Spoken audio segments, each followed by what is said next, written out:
Hello everyone, welcome back to my YouTube channel. आज हम अपनी सी लैंग्वेज की लेक्चर सीरीज कंटिन्यू करेंगे और उसमें पढ़ेंगे लॉजिकल ऑपरेटर। देखो, अभी तक हमने रिलेशनल ऑपरेटर पढ़े हैं, अरिथमेटिक्स पढ़े हैं और असाइनमेंट ऑपरेटर्स पढ़े हैं। अब सर लॉजिकल की जरूरत क्यों पड़ गई? सारा काम तो हो गया। देखो, सारा काम नहीं हुआ है। मान लो आपको चेक करना है कि कोई नंबर जो है वो 10 से तो बड़ा है और 20 से छोटा है, मतलब it should be between 10 and 20। तो अब आप इसको कैसे करोगे? देखो, 10 से छोटा तो आप चेक कर सकते हो, सॉरी 10 से बड़ा तो आप चेक कर सकते हो कि भाई if the number should greater than 10, तब तो ठीक है। बट ये 20 से छोटा भी होना चाहिए, है ना? तो दूसरा यहाँ पे अलग सिचुएशन आ गई कि भाई ये number should be greater than 10 and number should be less than 20। ये तो समस्या हो गई सर। ये कैसे करेंगे अगर एक ही लाइन में करना पड़ गया तो, है ना? इन चीजों को एक साथ लाके एक अच्छा सा लॉजिक बनाने के लिए हम लोग यूज करते हैं लॉजिकल ऑपरेटर्स। बिना किसी देरी के शुरू करते हैं। तो लॉजिकल ऑपरेटर, अगेन ये डिस्क्रिप्शन में आपको मिल जाएगा, ये ब्लॉग पोस्ट का यूआरएल। लॉजिकल ऑपरेटर सी में 3 होते हैं। एंड ऑपरेटर, इसको बुलाते हैं डबल एम्परसेंड सिंबल या 2 एंड वाले निशान। और ऑपरेटर हम इसको बुलाते हैं जिसमें 2 पाइप्स लगा रखी है हमने, इनको पाइप बुलाते हैं इसको। तो 2 खड़े डंडे मतलब लॉजिकल और ऑपरेटर। और तीसरा होता है लॉजिकल नोट ऑपरेटर, जो कि हमारा डंडा और बिंदी वाला सिंबल जो होता है, अपोस्ट्रोफिक बुलाते हैं इसको। तो ये 3 हमारे लॉजिकल ऑपरेटर्स होते हैं जो एक से ज्यादा सिचुएशंस को कंबाइन करने में हेल्प करते हैं। ठीक है। अब जैसे हमारी ये सिचुएशन थी कि a should be less greater than 10 and a should be less than 20, इन दोनों को कंबाइन कैसे करेंगे? वो कॉम्बिनेशन की काम जो है हमारा करते हैं लॉजिकल वाले। तो ये आप बोलोगे सर वो तो ठीक है, ये टेबल वेबल सी क्या बना रखी है इधर, है ना? देखो, इनका बहुत सिंपल सा रूल है। अगर एंड ऑपरेटर के भाई लेफ्ट साइड भी एक वैल्यू है, राइट साइड भी एक वैल्यू है, अगर लेफ्ट वाली वैल्यू और राइट वाली वैल्यू मान लो दोनों ही वैल्यू सही हुई तो क्या होना चाहिए? तो भाई ये ओवरऑल तो एक ही आउटपुट देगा ना, ट्रू या फॉल्स। अब मान लो लेफ्ट साइड वाली तो सही है और राइट वाली गलत हो गई, तो क्या आउटपुट आना चाहिए, है ना? अब राइट वाली मान लो गलत है और लेफ्ट वाली सही हो गई, तो क्या आउटपुट आना चाहिए? तो बेसिकली जो 2 वैल्यू है इनके परम्यूटेशन कॉम्बिनेशंस बनते हैं कि भाई अगर ये गलत है ये सही है, या ये सही है ये गलत है, या दोनों सही है या फिर दोनों ही गलत है। तो उस हिसाब से एक्शन लेने के काम करता है हमारा एंड और या लॉजिकल ऑपरेटर्स बेसिकली। तो ये टेबल उसी को समझने में हमारी हेल्प करती है कि मान लो पहली वैल्यू जो है, पहले साइड वाली जो वैल्यू है वो गलत है, 0 है तो गलत ही है ना, और जो दूसरे साइड वाली वैल्यू है वो भी गलत है, तो हमारा एंड ऑपरेटर जो है वो रिटर्न करता है 0। क्या रिटर्न करता है? 0। अब हमारी मान लो लेफ्ट साइड वाली वैल्यू गलत है और राइट साइड वाली वैल्यू सही है, तो इस टाइप के सिनेरियो में जो है एंड ऑपरेटर वो 0 ही रिटर्न करता है। देखो सीधा सीधा है।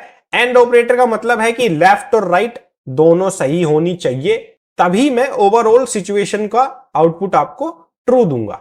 तो अब देखो, पहले वाली सही, दोनों ही गलत है तो गलत तो होना ही है। अगर मान लो लेफ्ट वाली गलत है और राइट वाली सही है, तब भी वो गलत ही देगा, इसको दोनों सही चाहिए। मान लो लेफ्ट वाली सही है राइट वाली गलत है, तो भी वो गलत ही देगा। अगर दोनों की दोनों सही है, लेफ्ट और right, then only it will give us true. ठीक है। तो ये एंड ऑपरेटर इस तरह से काम करता है। उसके बाद हम बात करें और ऑपरेटर। और ऑपरेटर चिल बंदा है, ये बोलता है चाहे लेफ्ट वाली सही हो चाहे राइट वाली सही हो, हमको कोई भी चलेगा। मैं इक्वेशन की बात कर रहा हूं, ठीक है। तो अगर मान लो दोनों ही इक्वेशन, हाँ देखो इसकी भी गलती है, दोनों रेड फ्लैग नहीं होना चाहिए कि ये भी गलत है ये भी गलत है फिर भी तुम चाह रहे हो कि आगे चीजें हो, तो वो पॉसिबल हम नहीं करेंगे। ये भी फॉल्स है ये भी फॉल्स है, तो ओवरऑल रिजल्ट जो है हम फॉल्स रखेंगे। ठीक है। तो दोनों अगर गलत है तो ही आउटपुट जो है गलत होगा। मान लो कि लेफ्ट वाली गलत है राइट वाली सही है, बोलेगा कोई दिक्कत नहीं है, आगे बढ़ो, प्रोसेस आगे चलाओ, जो भी मतलब कंडीशन जैसे भी हम इसको रखेंगे ट्रू वैल्यू ही रिटर्न करेगा हमको। ठीक है। अगर मान लो लेफ्ट वाली सही है और राइट वाली गलत है, तो भी ये बोलेगा कोई दिक्कत नहीं है, आप कंटिन्यू काम करो लेफ्ट वाले के साथ। ठीक है। और अगर दोनों ही सही है तब तो भाई कोई दिक्कत ही नहीं है, तब तो एंड भी सही था और भी सही है, कोई ऑपरेटर किसी में कोई टेंशन ही नहीं है। लास्ट में आता है नोट ऑपरेटर। देखो भाई इसकी कोई टेबल नहीं है, इसका सिंपल सा उसूल है, अगर इसको कोई ट्रू वैल्यू आ रही होगी तो ये उसको फॉल्स कन्वर्ट कर देगा, अगर इसके पास फॉल्स आ रही होगी तो ये उसको 1 में कन्वर्ट कर देगा। ठीक है। ये वो वाला बंदा है कि हम तो सब उल्टा काम करेंगे, किसी ने बोला है चाय नहीं पीनी तो हम तो चाय ही पियेंगे जाके। ठीक है। उस टाइप से इसका काम। एग्जाम्पल के हिसाब से समझते हैं। देखो मैंने एंड ऑपरेटर यूज किया है, ये मैंने अपना लेस देन ग्रेटर देन 10-20 के बीच वाले से भी छोटा बढ़िया एग्जाम्पल ले रखा है एक, कि हमने लिया है 2 डबल एंड 0। अब देखो एक वैल्यू लेफ्ट में 2 है राइट में 0 है, क्या ये वैल्यू सही है, लेफ्ट वाली वैल्यू सही है। देखो सही है से मेरा मतलब है बेटा ट्रू या फॉल्स, जो हमने पढ़ा था ना कि जीरो के अलावा सब कुछ ट्रू है, चाहे पॉजिटिव हो या नेगेटिव। तो क्या हमारी लेफ्ट वाली वैल्यू ट्रू है? बोला yes sir, two is a true value. क्या हमारी राइट वाली वैल्यू ट्रू है? बोला नहीं सर, जीरो तो ट्रू नहीं है ना। तो ओवरऑल स्टेटिस्टिक क्या हुआ इसका? फॉल्स होगा। अब मैं इसको रन करूंगा तो आई विल गेट जीरो। देखो जीरो आया ना। अब मान लो मैंने यहां पे लिख दिया, यहां पे चल टू ही रहने देते हैं, यहां पे लिख दिया -2। ठीक है, देखो two is a true value, yes, -2 is also a true value. तो अब मुझको जाके फाइनली ट्रू वैल्यू मिलेगी, मतलब कि 1 मिलेगा। ठीक है, इसी तरह से पूरा मैथमेटिक्स कंप्यूटर में 0 1 के ऊपर चलता है। अब बात करें अगर हम और ऑपरेटर की, पाइप और ऑपरेटर। ठीक है, और ऑपरेटर का मतलब क्या होता है भैया कि कोई भी एक ट्रू हुई तो ये ट्रू रिटर्न करेगा। अब यहां पे तो दोनों ही ट्रू है तो सोचना ही नहीं है, आउटपुट में आउटपुट में ट्रू ही आएगा, राइट। अब मैं इसको क्लीन करता हूं। मान लो मैंने इधर रख दिया 0 या मान लो इधर रख दिया 0, तो अभी क्या होगा देखो, और ने देखना चालू किया, हाँ भाई लेफ्ट वाला ट्रू है क्या? बोला नहीं सर, ट्रू तो नहीं है लेफ्ट वाला। बोला कोई बात नहीं, आगे बढ़ो। उसने बोला राइट साइड वाली वैल्यू है। बोला हाँ भाई राइट वाली का क्या स्टेटस है? बोला सर राइट वाली स्टेटमेंट या वैल्यू ट्रू है। तो अब ये बोलेगा ठीक है तो कोई दिक्कत नहीं है, ट्रू रिटर्न करो, मतलब कि 1 रिटर्न करेगा और नॉन जीरो वैल्यू रिटर्न करेगा। ठीक है, ये काम करता है। और जो नोट है ना, नोट का तो भाई उल्टा ही चलता है। नोट को हमने दिया नोट 0, नोट इसको नोट बुलाते हैं ना, नोट 0। देखो 0 ट्रू वैल्यू है, फॉल्स वैल्यू है, सबको पता है, सारी जहान को पता लगना चाहिए अब तक कि 0 जो है वो फॉल्स वैल्यू है। तो फॉल्स को नोट लगाया हमने, मतलब उसने कन्वर्ट कर दिया, इसको फॉल्स को ट्रू में कन्वर्ट कर दिया। अब मैं अगर इसको रन करूंगा तो मुझको 1 मिलेगा। ठीक है, मैंने यहां पे डाल दिया 50,000।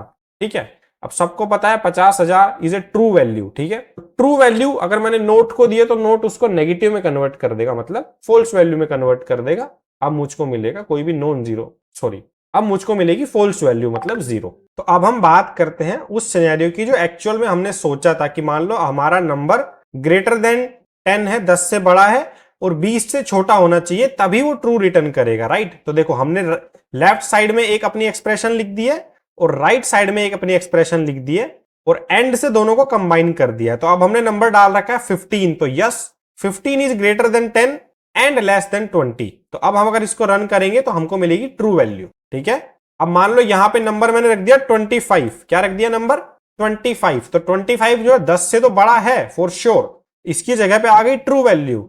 लेकिन 25 जो है वो 20 से छोटा या बराबर नहीं है, तो यहां पे आ गई फॉल्स। अब हम सबने पता है कि अगर एक भी वैल्यू फॉल्स हो जाती है एंड वाले सिनेरियो में तो आउटपुट हमको फॉल्स ही मिलता है। अगर मैं इसको रन करूंगा तो आप देखेंगे हमको आउटपुट में फॉल्स ही मिलेगा। ठीक है, तो ये काम करते हैं लॉजिकल ऑपरेटर्स और इस तरह से हम लोग इनको यूज करते हैं सी लैंग्वेज में।